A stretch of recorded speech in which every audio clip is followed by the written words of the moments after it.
Is the screen shares showing correct? Yeah. Yeah, perfect.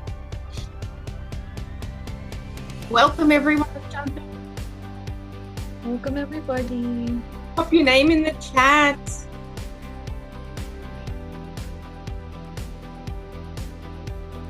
And our guest presenters, pop your names in the chat. Introduce yourself, your business.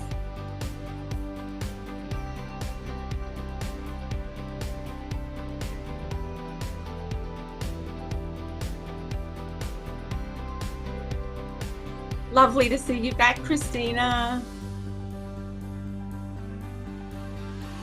Kelly. Yeah. Tywana. Thanks for popping that in the chat. I presented today.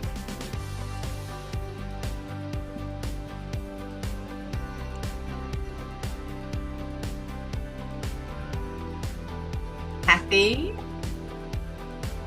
Another presenter today. Monica. Hello. And Rolando, also guest presenter. Thank you. So, welcome to this month's Friends and Family Pitch Competition. If you are new here today, please pop it into the chat. We want to give you a warm welcome from everyone at Sky's the Limit. And also introduce yourself into the chat. So make sure you pop in your name, your business, a little bit about you, your Sky's the Limit profile URL, because we're really built on community and collaboration. We're just having a little discussion before with the guest presenters. We know it's a competition, but we're all about that community spirit and collaborating. So this is your chance to have kind of a mini pitch in the chat and meet other people. You'll start to recognize certain names if you come to several events as well. And it really starts building those connections and relationships. Oh, wonderful. We actually have the co-founder, Nicholas Carey, here today. Would you like to jump on and say a quick hello, Nick? Hi, everyone. I know it feels like this will be intimidating, but we all have to pitch in our lives, and it's great practice. So I can't wait to hear from everyone, and I'm really looking forward to it. Thanks. And for those who don't know Nick, he's the co-founder as well of Sky's the Limit and also of blockchain.com, which I think is valued at 16 billion or some crazy amount that we can't even imagine. So he's got a lot of insight in, seen probably a lot of pictures, a lot of generating revenue and all those sorts of things. So it's really great to have him here as well. So moving forward, just a little bit of brief about Sky's the Limit. Do we have any people say they were new in the chat here? Not yet. Great. So Sky's the Limit exists to remove obstacles to business ownership so you can turn your idea into a thriving business. And it's free thanks to the generosity of our partners like Accenture, Bank of America, PNC, and Simply Business. We help people in three key areas, which is through grants like we're here today, plus a lot of other grants that happen behind the scenes that are also exclusive for our Launchpad members, and training and mentorship. So how the event will run today, we'll give you a little bit of a brief intro to the $2,500 grant. Then there is a really interesting typo on this thing, but then we'll go through the pitch competition format. After that, there'll be a Q&A with the speakers, and then we'll have voting, and then the winner will be announced right here at this event, and your vote counts on who will be chosen. And then we'll finish off with other upcoming events.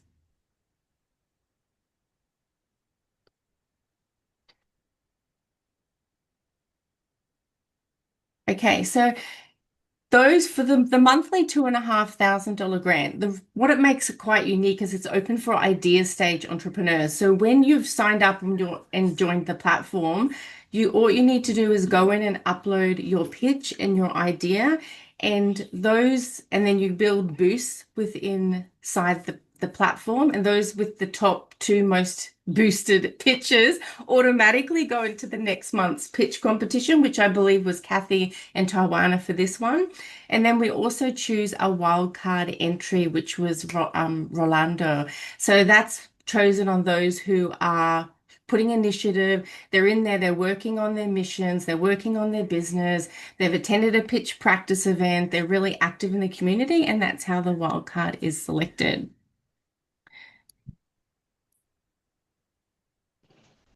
So it's super simple. If you're new to the platform, you just go into pitches and then you can upload your pitch inside there. Without further ado, I know we're all super excited. I know I am to hear from these incredible entrepreneurs. So we'll dive straight into this competition. And how this event will run is we'll listen to the business pitches of three entrepreneurs. They have 8 minutes max to pitch. And then we'll have around a 3 minute Q&A. So if you can put your questions in the chat, and then we'll ask those questions online. And then at the end of all three, we will be having menti.com, which is a really transparent platform where you're able to cast your votes. And I have a couple of supporters here, which will go into a breakout room to look at everyone's votes and discuss a little bit about the pitches. And then we'll come back and announce the winner live right here today. So if you haven't already, please keep your microphones on mute so our guest presenters have the wonderful stage to themselves. Update your name on your Zoom so we're able to address you by your name if you're asking questions. You're in a safe space, and please, use the chat box when you're thinking of anything as they go through. So, without further ado, the lineup today we have Cathy, which is founder of Mama Tea Jams and Jellies, Tywana, the founder of Phoenix Services Transportation based in Houston, and we have Rolando, who is the founder of Shark Fillet. First up, the incredible Cathy Terrell. From her grandmother's kitchen to local restaurant menus, Cathy Terrell is preserving tradition one jar at a time. As the founder of the Mama Tea Jams and Jellies, she handcrafts small batch jams, glazes, and cocktail syrups that are already being used in bars, coffee shops, restaurants across Topeka, Kansas.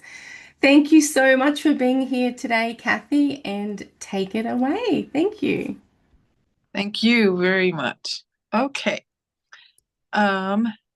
Is this my pitch deck? That's not it. I think. Yeah.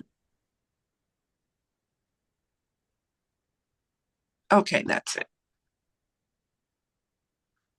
Hi, my name is Cathy Terrell, and I am the founder, owner, and head jammer of Mama Tea Jams and Jellies. I want to ask you a question that might take you a little bit down memory lane. Next. Think back to when we were kids, when food was more than just food. It was making a memory. Picture it, a warm slice of toast, lathered with butter, and made thick with jam made from someone who loved you. Those are the kind of memories that I grew up with. Memories I got from my grandmother. Next. My joy of jars started way back in 1974 when I was a little girl, and I would get in my grandmother's kitchen after she had me pick fresh fruit from her backyard or maybe wild grapes from bushes down by the local lake. And we would get them, go home in the kitchen and mash fruit, and then start the process of artisanal jam and jelly making. And it was always delicious. Next. The problem today is that most of our memories and stories of families sitting around celebrating life together have been replaced with mass-produced jams and jellies that don't use all natural ingredients. And what we're left with is jams and jellies filled with sugars, shelf stabilizers, and mystery fruit that often doesn't even taste like the fruit it claims to be. No meaning, no stories behind it. My goal is to change all of that. Next. So here's my solution. I want to bring back the flavor and the feeling that we've lost. I want to do this by creating jams and jellies in small batches, using real fruit, real ingredients, and the kind of love and care that you can taste. Next. So, from my grandma's kitchen to gourmet jars, I am continuing this legacy. Back then, it was personal. And for me today, it is still personal. My jams and jellies are a tribute to tradition that was passed down from my grandmother, from her mother, her great grandmother, and her grandmother, and on down to me and my daughter and my granddaughters. And I actually have a great granddaughter now, so I can't wait to continue the legacy with them. My jams and jellies are a tribute to this tradition, and it's a taste of joy that you can feel. Next. So these are just some examples of what I say is proof and evidence that gives me the hope and confidence that I am onto something that can lead to a very successful business. Click. This is an animated slide, so you'll just need to click for my things to come up.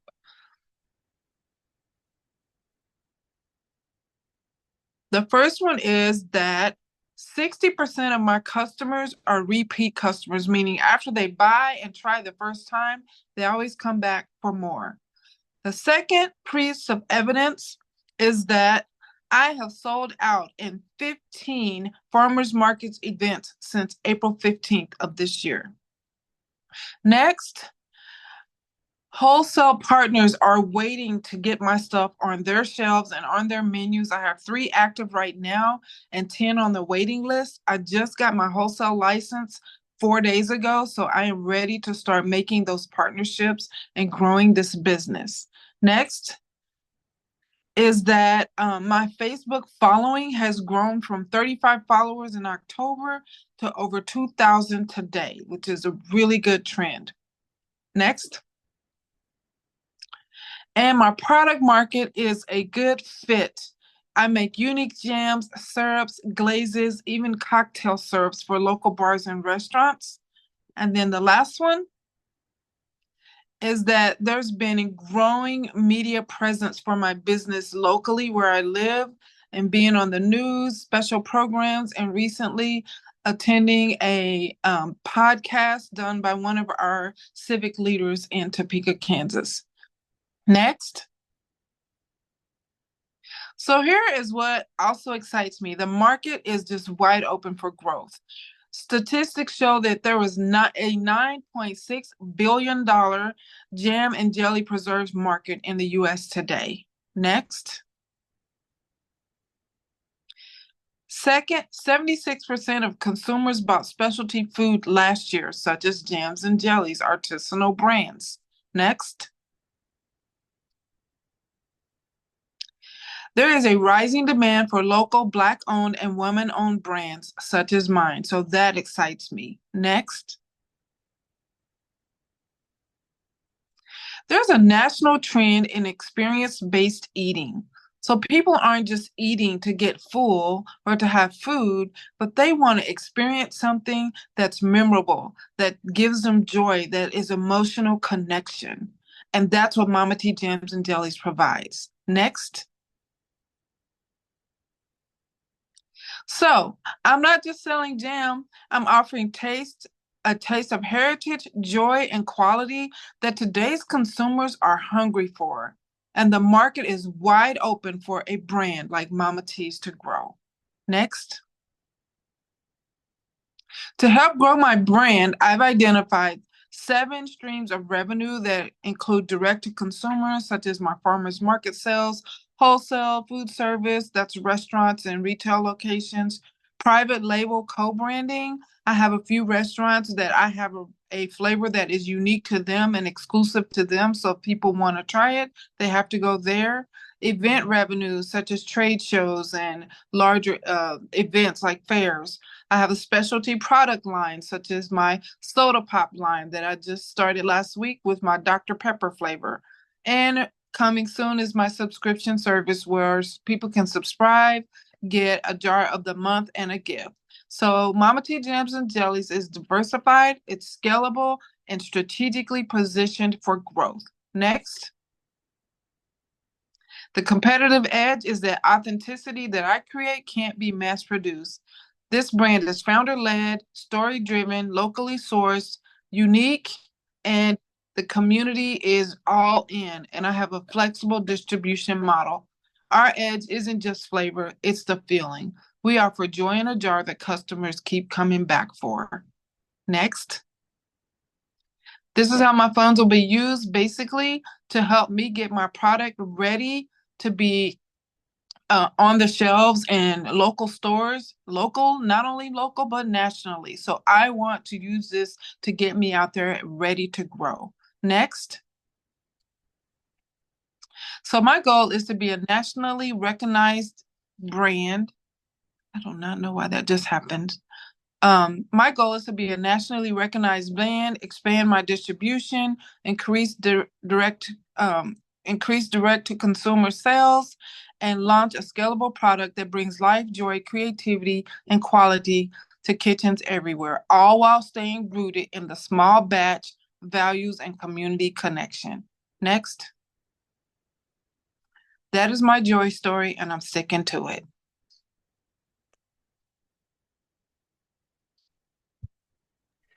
Having lots of virtual claps here for you, Cathy. Thank you.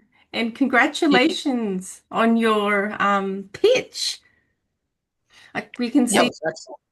yeah, we can see all those lovely amendments that you've made from the pitch practice event. That's wonderful. Now we will, yeah, well done. We'll open it up for questions. I'll check the chat if we've got any questions in the chat. Looks like a lot of good, very nice from Tywana. Nick said, well done. Also, what else sells best? What else sells best? What's your best-selling jam or syrup or product out of curiosity? Right now, my best sellers are my peach cobbler jam because it tastes just like it sounds, peach cobbler, and people like that they can have that kind of flavor that reminds them of one of their favorite desserts from childhood without having to bake. And I teach them how to like actually make it taste like peach cobbler. Another one of my really popular ones right now is my caramel apple butter. So those are the ones I always sell out at my farmers markets events. Nice. And Telly's asked, how does your business support your community?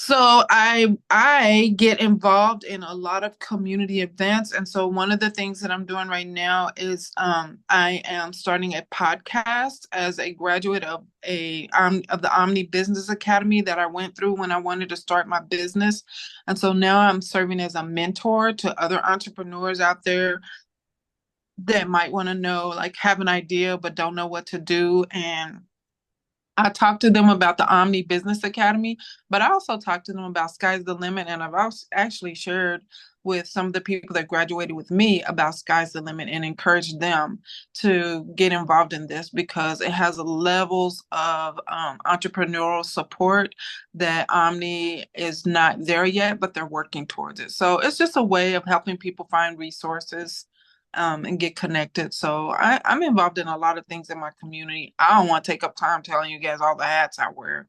It's a lot. Oh, that's great. And if you had one message about your brand you wanted everyone here to take away, what would that be? One.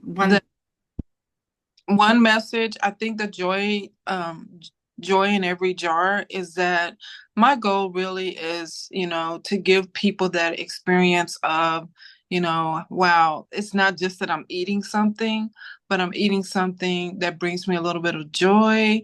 And I love it when people, like when I'm at farmers market and they say, oh man, this tastes like the peach cobbler my grandma used to make. Sometimes they say it tastes better than what grandmama used to make, but really wanted to make those connections. And when they make connections with jam, I make connections with them. And it's just that feeling of, being there to, I don't know, give something back to people. Yeah, I love that. So you open it, it's like the joy in every jar because you've got, I remember you have beautiful names for all your gems as well that have, and it's like more of an experience. Well, that's great. Thank you so much, Kathy, for being here. That was a wonderful pitch, and we wish you all the best. Thank you. Thank you.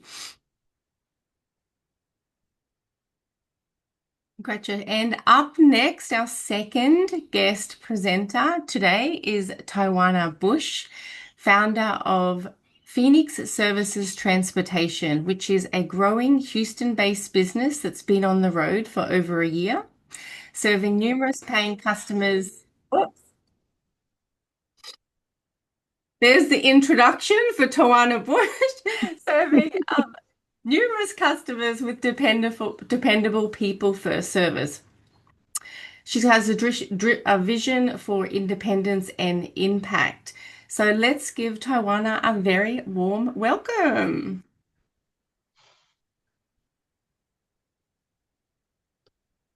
Hi there, Sky's the Limit.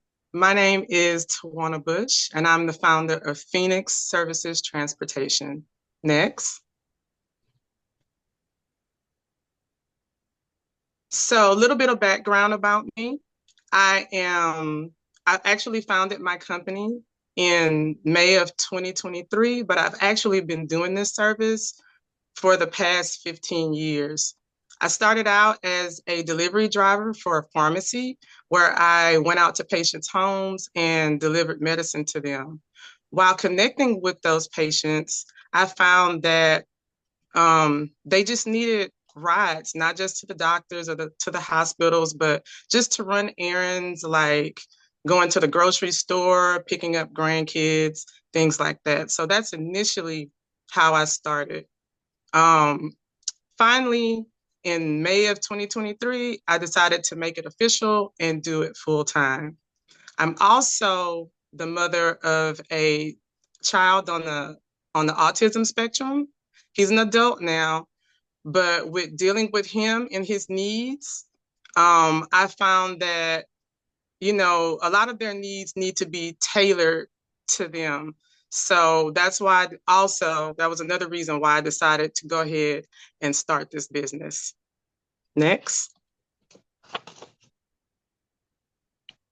So my mission is to make sure that my clients have a top-notch ride experience while being in a safe and secure environment.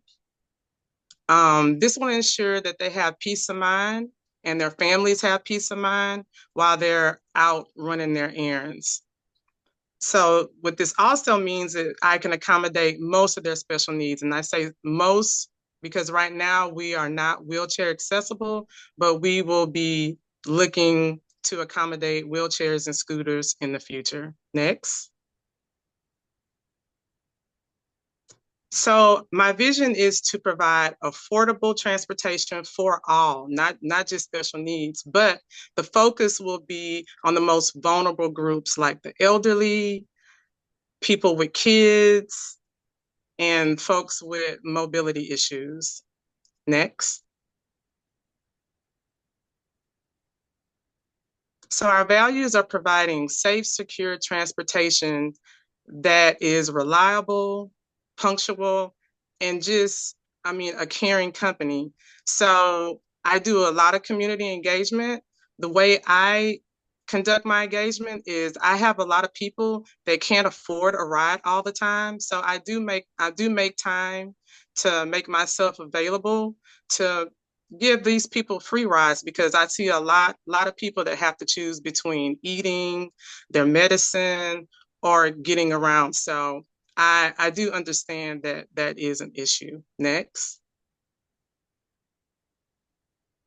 So, like I said, one of the problems that I see in this industry is that a lot of these companies are too big to care, meaning that, time is money, you know, it's a rush for everything. So with my company, the way it works is I make sure that I have time to, I allow enough time to be able to take care of their special needs. So next, another thing that I found in this industry, really in all industries, is that a lot of people like to provide stable employment for young people, but not for the older crowd. So I'm 50 years old, and I know if I send out a resume on paper, I just look like an old person, and I might get overlooked.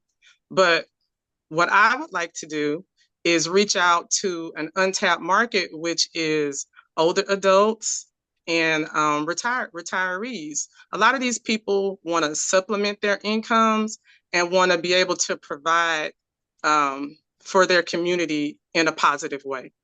Next. So our target customers are the elderly population, the economically disadvantaged, young people, especially young families. We've all been there if you're not there right now, and people with special needs. Next. So my competitors are Uber, Lyft, and if you're in the Houston area, Metro Lyft and other smaller rideshare companies. We all know that these services have their limitations and their drawbacks. So we want to provide a more personable ride experience for our clients by, like I said, being punctual and providing tailored rides and just caring, because people can definitely tell when you care about what you're doing. This next slide it also goes with that too. So next.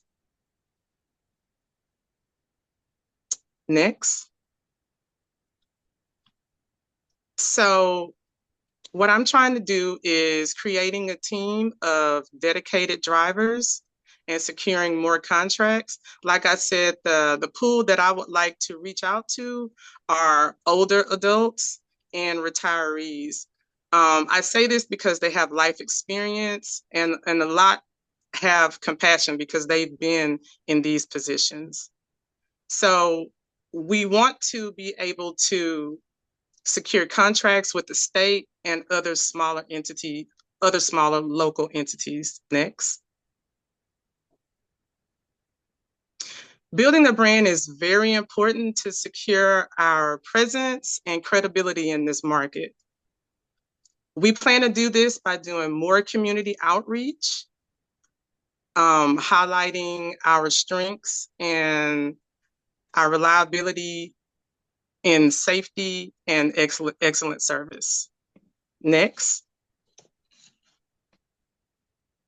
If we are chosen to receive this grant, half of the funds will be used to create a user-friendly website and app that will highlight our brand and the services we provide, plus a scheduling and pricing tool.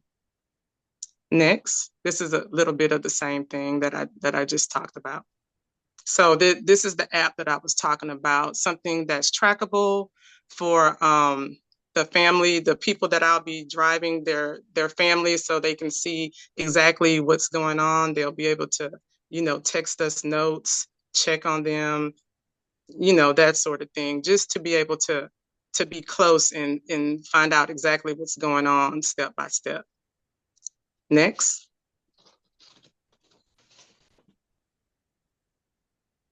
So we will continue to engage with the community by building partnerships with local outreach organizations and partnering with our local Chamber of Commerce and business groups. I would like to thank Sky's the Limit for this time and consideration. And you guys have an awesome day. That is the end of my presentation. Thank you.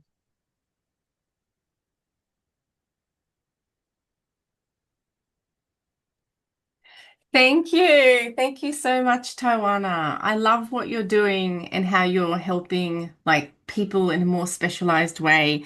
In Australia, we have a local one with female drivers that actually help move kids around in the kind of Uber Lyft way. Um, so that's fantastic. We'll open up for some questions. I can see in the chat the first one we've got for you is from the lovely Karen. She's asked what type of protocols would be put in place to ensure the safe delivery of each client to and from. So the first protocol is that we'll have specialized training to make sure that everybody knows how to handle these patients. That would be CPR classes, sensitivity training to, the different special needs that are out there. On the app and the website, we plan to put where the clients or their families can, put notes or, tips on how to deal with their loved ones. Thank you. James said, great job. Rolando said, excellent, great cause. We have wonderful self who is asking a question. Have you partnered with local response teams to assist your drivers and riders with emergency help in the event of one where appropriate measures will be prioritized, specifically for service providers and their vulnerable passengers? So that's really asking.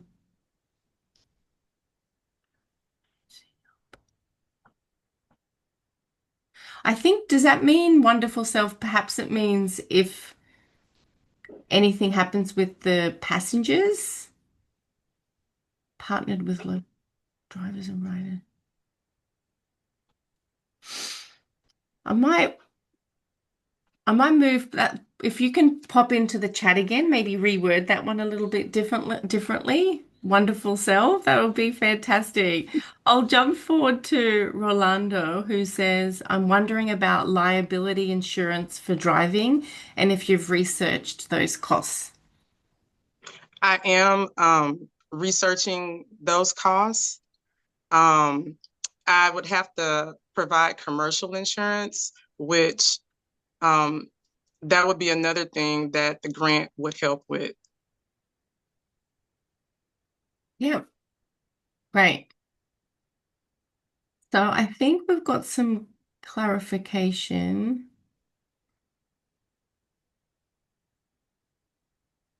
Just asking about, I guess it might also be like protocols in the event of an accident or a health incident.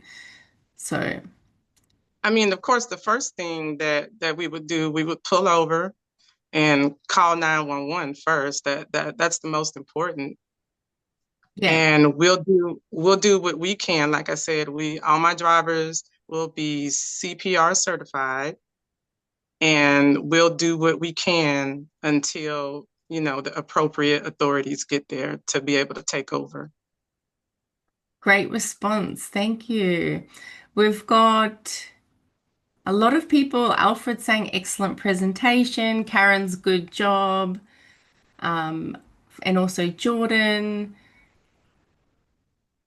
Nick said, smart makes sense. Yep, perfect. Well, thank you so much, Tywana, for sharing with us your vision and your business today. It's really incredible that you've put all that effort and time and into doing something of this high value for the community. So we wish you the best of luck and also from this pitch competition and beyond. So thank you so, so much. Thank you much.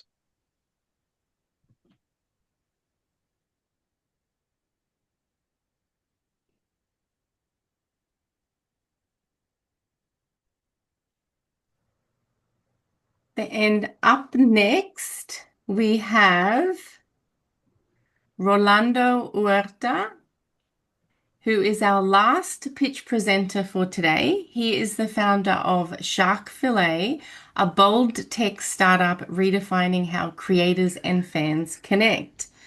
His platform's powered by smart mirrors, allowing users to engage directly with designers and influencers for a unique and personal fashion experience. So we're very excited to hear about this business. Take it away, Rolando. Hey, just a heads up. I'm going to be recording on my end too. So I might have a little bit of lag. I'm going to do my best to keep it under 8 minutes. That probably means I'm not going to read the last slide, the founder's letter. But thank you, Nicholas. Thank you, Bo. Thank you, Anne. Thank you, Cathy, Katie, all of y'all. Just thank y'all. Sky's the Limit has been really wonderful for getting this organized. I wouldn't have gone this far without the website, and just it's been truly awesome. So without further ado, I'm going to hit record on my PowerPoint presentation. Again, I'm sorry, there's going to be a little latency probably, but I'll just say next, and hopefully keep it under 8 minutes. Oh, also, I dropped a link to the prototype app in the chat. Hopefully it works. Hopefully it's not a distraction, but if y'all want to see what I'm building, there it is.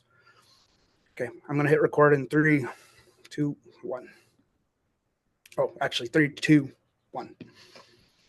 Imagine if commerce, community, and care were fused into a single ecosystem, one that didn't just extract value from creators, but multiplied it. That's Shark Fillet, a mirror, a token, a stake in the future. We're not just building a platform, we're building the foundation for the next economic and cultural wave.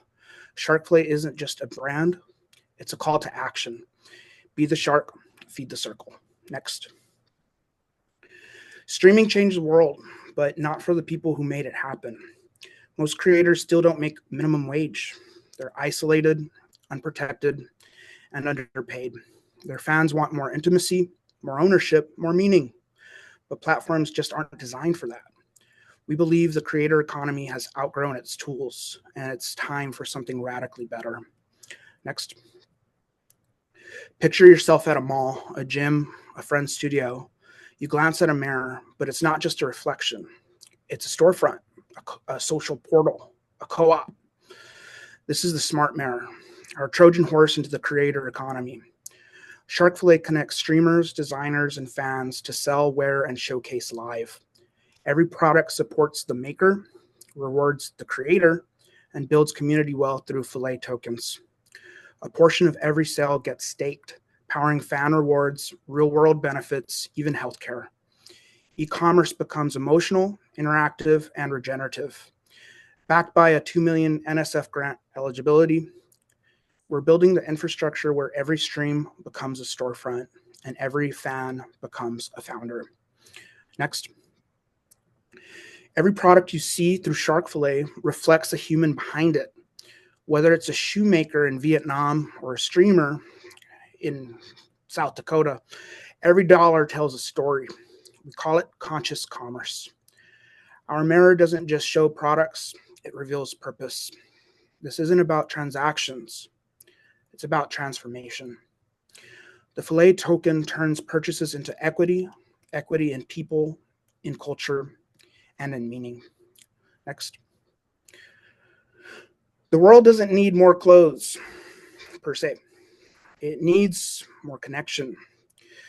Shark Fillet reimagines commerce as community, circular, visible, and dignified.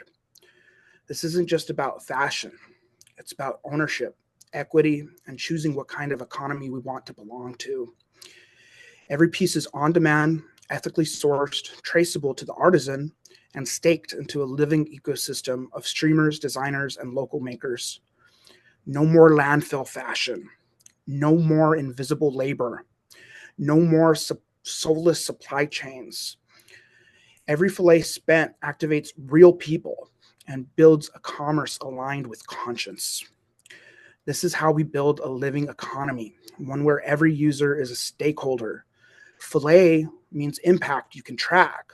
Shark means governance that can't be gamed. With every transaction, a new microeconomy is born. Circular, transparent, and powered by creators. We're not just building a product. We're building a civilization scaffold. Shark Fillet makes buying personal, ethical, regenerative. And that's the new standard of commerce. Next. Our monetization is designed to scale with the system, not extract from it. We take a light 2% cut on a creator-based fan transactions. We earn through yield fees, premium analytics, and brand integrations. The more value we create, the more we earn. without ever needing to exploit the ecosystem. Our margins are ethical, predictable, and primed for exponential growth. The addressable market is enormous. Oh, sorry, next. I didn't say next, but next. The addressable market is enormous and underserved. The streaming sector alone is over 13 billion this year.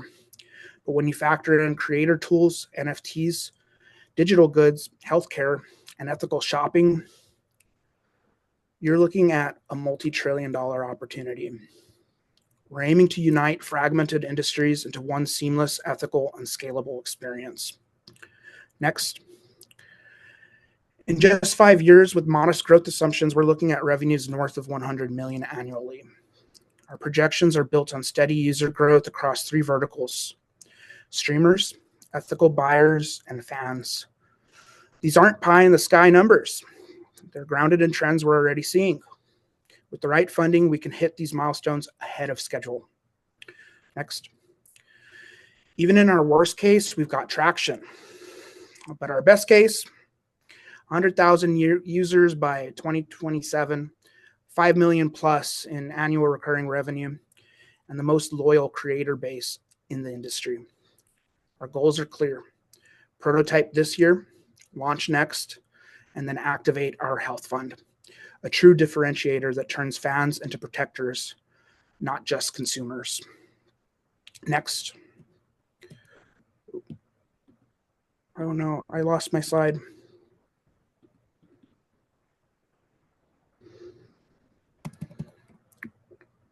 What slide are we on? Oh no.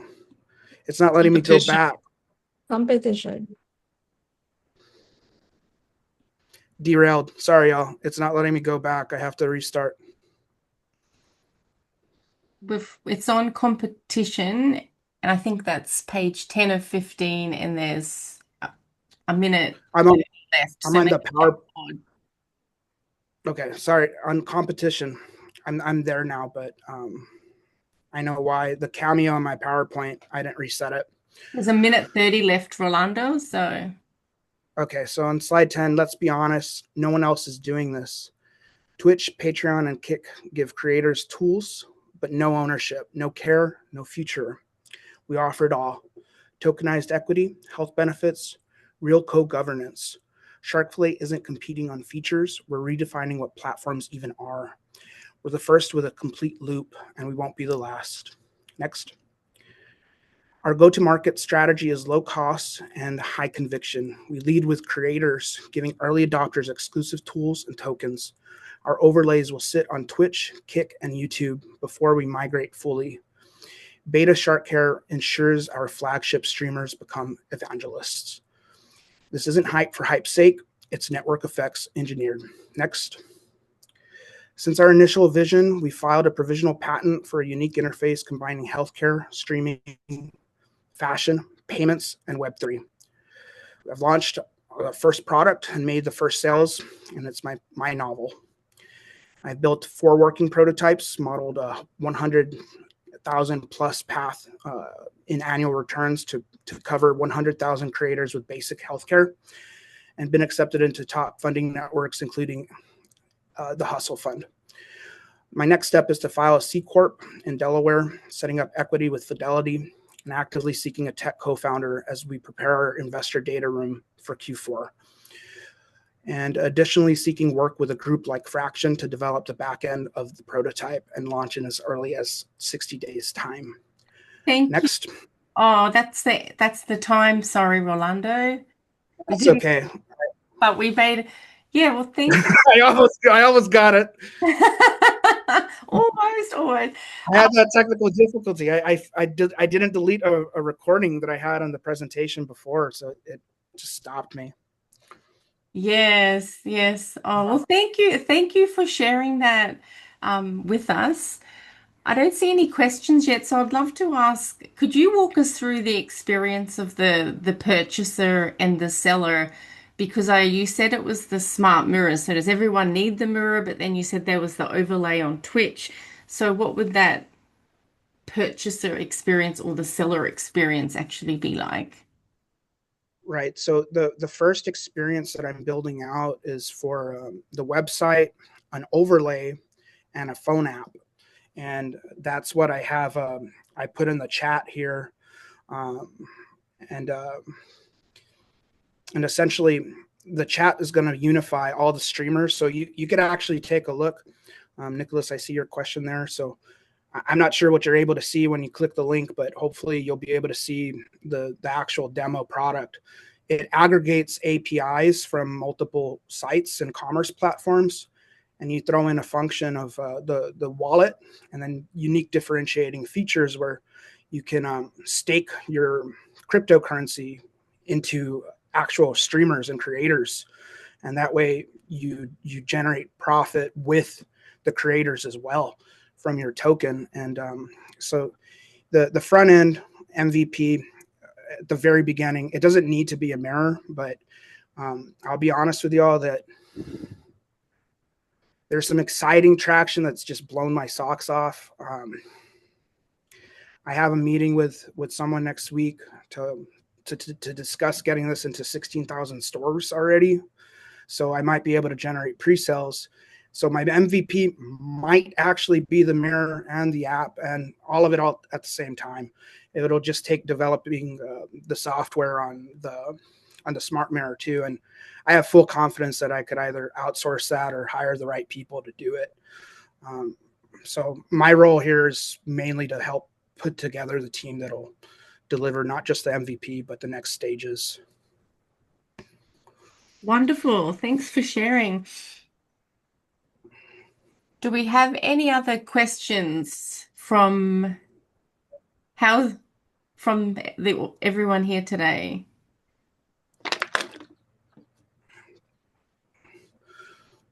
Well, I think Nicholas's question on how to get the first 100 customers, that's a really great question. So right now there's a really good time, and I'm speaking directly to you, Nicholas, I guess, and Bo, and the people here that could help on advisement and other things.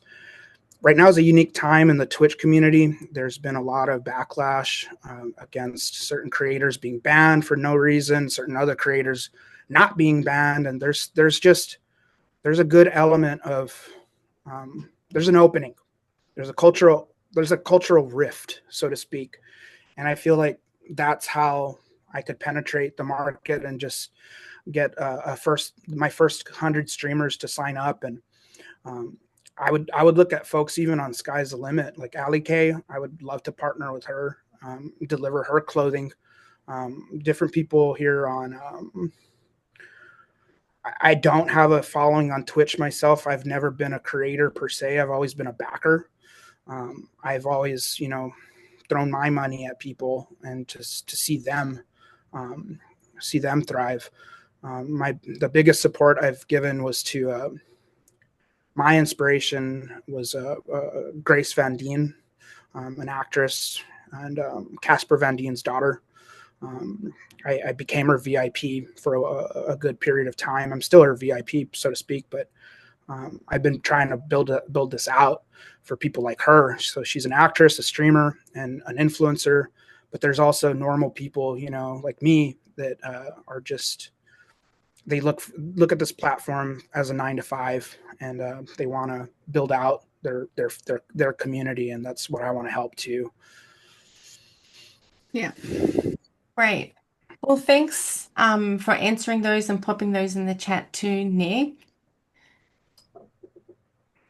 And thank you for being our wild card and presenting today, Rolando. That was definitely wild.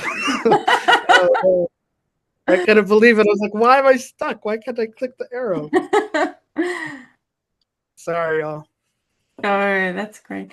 So now we're into the voting stage.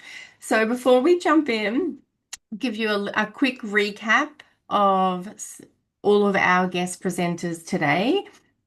So first up, we had Cathy Terrell, which was the founder of Mama Tea Jams and Jellies with creating the small batch jams, glazes, and cocktail syrups that are already being used in bars, coffee shops, and restaurants across Topeka, Kansas. Then we had Tywana Bush of Phoenix Services Transportation, growing the Houston-based business for over a year now, also serving customers. And then finally, we had Rolando of Shark Fillet with the tech startup redefining how creators and fans connect around fashion. As we go into the voting on the next slide, we'll have a QR code. Just have a little bit of a think about the three guest presenters that just pitched and think about the desirability. This is kind of the general voting criteria. So think about the desirability, like have they clearly identified the problem they're solving, strong understanding of the customers, their solution addresses the problem in a meaningful way, the viability of it. Do they articulate what the funding would be used for? Then the feasibility. Do they have the right experience, skills, and subject matter to succeed? And then lastly, the pitch quality, the narrative, the delivery, and your overall feeling from watching all of the three pitches. Now we're going to invite those supporters or mentors here today. You may get a little breakout room Zoom pop-up come on your tab. And if you get one of those, please join the breakout room.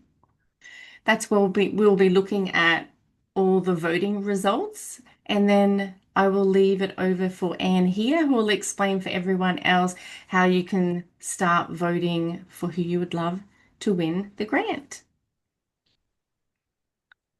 Thank you so much, Katie. I'll be taking over now and sharing my screen while you join our volunteers inside breakout group.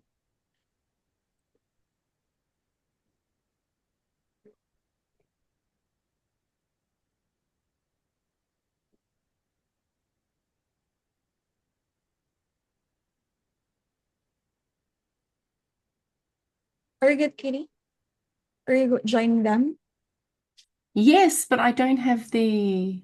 Yeah, I can't assign you to the breakout room. Hold on, I'll try to. I can't find you Oh, that's here. okay. I can. Yeah. Thank you, Anne. Thank you. Thank you so much, Katie. Okay, so everyone, all you have.